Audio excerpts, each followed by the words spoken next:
എന്നുള്ള ഓർഡർ എന്ന് പറയുമ്പോൾ അറിയാനുള്ള കൗതുകമുണ്ട്. ഏത് തരത്തിലുള്ളവർ ആണ് ഇത് വരുന്നത്? മിക്കവാറും ഇന്റീരിയറിന്റെ ഭാഗമായിട്ട് വരുന്നത്.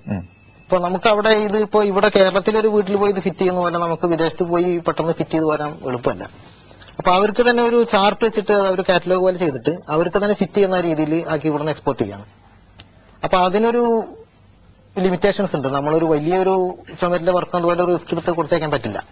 അപ്പൊ അവർക്ക് പോർട്ടബിൾ ആകുന്ന ഒരു 3 അടി അല്ലെങ്കിൽ 2 അടി സൈസിൽ ചെറിയ വർക്കുകൾ ഇവിടുന്ന് കൊടുത്തേക്കാം. അപ്പൊ അതാണ് പുറത്തേക്കുള്ള സാധ്യത. അപ്പൊ അത് തന്നെ ഒരു പ്രിന്റ് പോരാ അവർക്ക്. മിക്കവാറും ആവശ്യപ്പെടുന്നവര് ഒരു ഇന്റീരിയർ ഷോപ്പായിരിക്കും.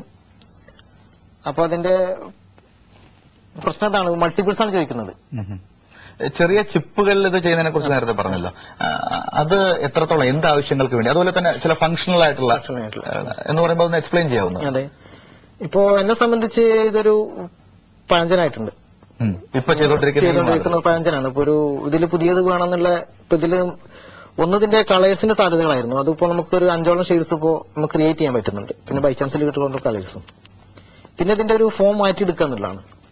അപ്പൊ അതിലൊന്ന് നമ്മൾ ഇപ്പോ ചെയ്യുന്ന ടൈൽസ് ഒക്കെ 4 ഇഞ്ച് സൈസാണ്, ഒരു വലിയൊരു സൈസായിരുന്നു ചെയ്യുന്നത്. അപ്പൊ അത് മാറ്റിയിട്ട് ചെറിയ 1 ഇഞ്ച് സൈസിലേക്ക് ഇതിനെ കൊണ്ടുവരാം.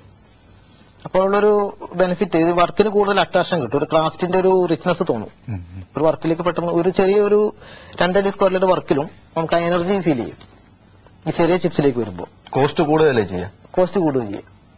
പിന്നെ അതുപോലെ ഇതിന്റെ ഈ ഒരു സ്ക്വയർ ഷേപ്പിൽ നിന്ന് മാറ്റിയിട്ട് അൺഈവൻ ഷേപ്പിലാക്കുക. ഉദാഹരണത്തിന് നമ്മളൊരു വർക്കിന്റെ എമോഷൻ അനുസരിച്ച് അതിന്റെ ഷേപ്പ് കൊടുക്കുക. അപ്പൊ ഒരു പുഴ വരയ്ക്കുമ്പോൾ ആ പുഴയുടെ ഓളത്തിന്റെ അതേ ഷേപ്പിൽ ഇതിനെ കട്ട് ചെയ്തെടുക്കുക. അങ്ങനെ ഒരു കൺസെപ്റ്റ്. പിന്നെ ഉള്ളത് ഇതിന്റെ ഫങ്ഷണൽ മ്യൂറൽ എന്ന് പറയാം. അതായത് ഇപ്പൊ നമ്മളിപ്പോ ചെയ്യുന്നത് ഒരു ചുമരിലൊരു കറക്റ്റ് ഒരു സ്പോട്ടിൽ ഫിക്സ് ചെയ്ത് വെച്ചിട്ടുന്ന രീതിയിലാണ്. ഇത് പകരമായിട്ട് ഒരു ഫംഗ്ഷനൽ, അതിപ്പോ ഒരു വിൻഡോ കർട്ടൻ ഇതൊരു വർക്ക് ചെയ്യാം, അല്ലെങ്കിൽ ഒരു പാർട്ടീഷൻ വാൾ ചെയ്യാം. അപ്പൊ ഇങ്ങനെ കുറച്ച് ഐഡിയകൾ ഫംഗ്ഷണൽ ആയിട്ടില്ലേ. അപ്പൊ അതിൽ കുറെ ഹാങ്ങിങ് പീസ് വരും. അപ്പൊ അതുപോലെ കോമ്പിനേഷൻ അതിൽ വരാൻ പറ്റും, ഗ്ലാസിന്റെ പീസുകൾ വെക്കാൻ പറ്റും. ഇത്തരം കുറച്ച് ആലോചനകൾ, ഇതാണ് ഇപ്പോൾ നമ്മളൊരു പുതിയൊരു സംഭവത്തിലൊക്കെ നമ്മളിപ്പോ ഇൻട്രൊഡ്യൂസ് ചെയ്യാൻ പോകുന്നത്. ഈ ആലോചനയുടെ കൂട്ടത്തിൽ ഇതിന്റെ ഒരു മ്യൂസിയം സ്ഥാപിക്കണമെന്നൊരു ആലോചനയുണ്ടോ? ഇല്ല, ഇതൊരു കുട്ടിയാണ്. ഇത് വളർന്ന സമയമുണ്ട്. അപ്പൊ അതൊരു മ്യൂസിയത്തിൽ ഇരിക്കാനുള്ള സമയമായിട്ടില്ല. പിന്നെ ഒരു മ്യൂസിയത്തിന്റെ ഒരു ആവശ്യം വരില്ല, കാരണം ഇത് എല്ലാവരും ചെയ്യുന്നത് കാണാനാണല്ലോ. അപ്പോ ലോകം എന്ന് പറഞ്ഞാൽ വലിയൊരു മ്യൂസിയത്തിന്റെ ലോകം തന്നെ മ്യൂസിയമാക്കി മാറും ഒരുപക്ഷെ. അവിടെയൊക്കെ ഇത് നമുക്ക് കാണാൻ സാധിക്കും അല്ലെ. ഇത്തരത്തിലുള്ള കാര്യങ്ങൾ നേരത്തെ തന്നെ പറഞ്ഞു, ഇത് വളർന്നു വരുന്നതേ ഉള്ളൂ എന്ന് പറഞ്ഞു. എന്നാലും ശരി, ചില കാര്യങ്ങൾ നടക്കേണ്ടതുണ്ട്, ഇതിനെ സഹായിക്കേണ്ട ചില മേഖലകളുണ്ട്, സപ്പോർട്ട് കിട്ടുന്നില്ല ചില പ്രതീക്ഷിക്കുന്ന മേഖലകളിൽ നിന്ന്. ഇതിനോടൊക്കെയുള്ള പ്രതികരണങ്ങൾ? അങ്ങനെ ഒരു പ്രത്യേക ഒരു മേഖല എടുത്ത് പറയാനില്ല. പിന്നെ പൊതുവേ ഒരു മലയാളിക്ക് ഇതിനോടൊരു താല്പര്യക്കുറവുണ്ടെന്ന് പറഞ്ഞൂടാ. പക്ഷെ മലയാളിയുടെ ആവശ്യങ്ങൾ അത്തരത്തിലുള്ളതാണ്. ഒരു വീട് പ്ലാൻ ചെയ്യുമ്പോൾ തന്നെ ആദ്യം മ്യൂറൽ പ്ലാൻ ചെയ്യാൻ പറ്റില്ല, കാരണം അവിടുത്തെ ഫർണിച്ചർ അതുപോലെ കോൺക്രീറ്റിംഗ് എല്ലാം കഴിഞ്ഞതിന് ശേഷമാണ് ഒരു അവസാന നിമിഷത്തിലാണ് ഒരു മ്യൂറലിന്റെ സജഷൻ വരിക. ആ സമയത്തിൽ വേണ്ട രീതിയിൽ വർക്ക് അവർക്ക് ചെയ്യാൻ പറ്റില്ല എന്ന് വരും.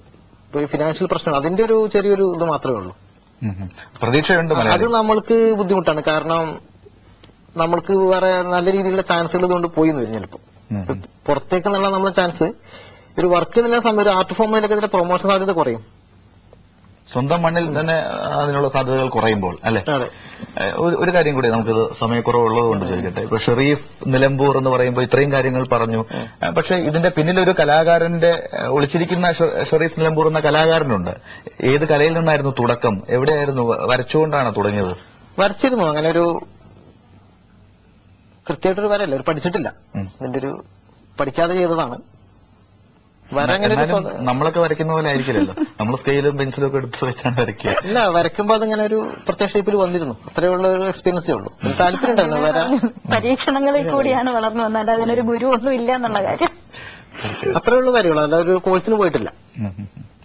എന്തായാലും ചുമർ ചിത്ര ശില്പത്തിന്റെ സാധ്യതകൾ നമ്മൾ ഒരുപക്ഷെ തുടക്കത്തിൽ ചുമർ ചിത്ര ശില്പം എന്ന് പറഞ്ഞു തുടങ്ങിയെങ്കിൽ തന്നെയും ഇപ്പൊ അതിൽ നിന്നൊക്കെ വളർന്ന വലിയ ഫങ്ഷണൽ കാര്യങ്ങളൊക്കെ അതിനെ വിശദീകരിച്ചപ്പോൾ മനസ്സിലായി. നമ്മുടെ ഡ്രോയിങ് റൂമിൽ നാളത്തെ സുപ്രഭാതങ്ങളിൽ എന്തൊക്കെയായിരിക്കും നമ്മുടെ ചുമരുകളെ അലങ്കരിക്കുക എന്നുള്ളതിനെ കുറിച്ചുള്ള ചിന്തകൾ ഇപ്പോൾ പലരുടെയും മനസ്സിലേക്ക് വന്നിട്ടുണ്ടാകണം.